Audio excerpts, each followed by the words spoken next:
Welcome to this tutorial on custom metrics and application-based scaling in Kubernetes.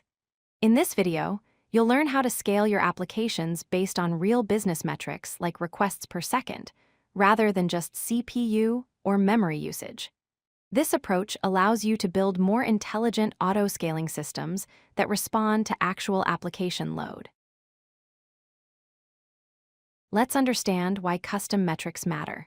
The default Kubernetes metrics like CPU and memory have significant limitations. They don't always reflect the actual load on your application. For example, a pod might have low CPU usage but still be overwhelmed with requests. Custom metrics allow you to scale based on business logic. You can scale based on factors that truly matter: the number of requests coming in, the depth of your message queue, or even your application's response time.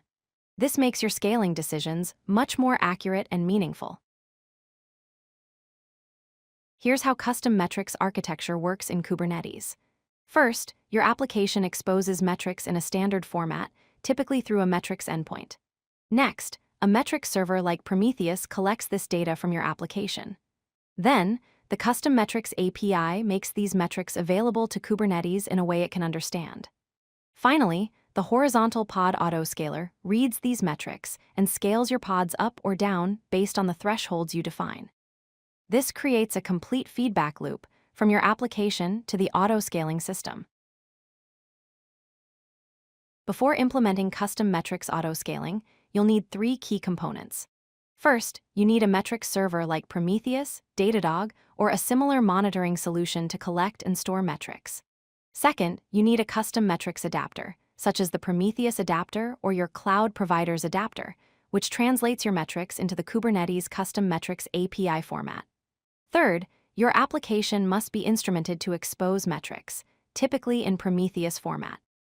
These three pieces work together to enable custom metrics-based scaling. Let's look at a practical example using Python and Flask. Here, we import the Prometheus client library and create a counter for HTTP requests. We define an API endpoint that increments the counter each time it's called. We also create a metrics endpoint that exposes all our Prometheus metrics in the standard format. This is the foundation of making your application observable. Once this code is running, your metrics server can scrape the metrics endpoint and collect the request count data. The Prometheus Adapter needs to be configured to transform your raw metrics into the custom metrics API format. In this configuration map, we define a rule that queries the HTTP request's total metric. We specify how to map the metric to Kubernetes resources like namespace and pod. We give it a custom name, HTTP requests per second. The metrics query uses the Prometheus rate function to calculate requests per second over a 1-minute window. This configuration tells Kubernetes how to find and interpret your custom metric. Now let's create the Horizontal Pod Autoscaler configuration. We use API version autoscaling/v2, which supports custom metrics. We specify the target deployment that we want to scale. In this example, we're targeting a deployment called MyApp. We set the minimum number of replicas to 2 and the maximum to 10. This means your application will always have at least 2 pods running, but can scale up to 10 pods when needed. Here's where we define the actual scaling behavior using our custom metric.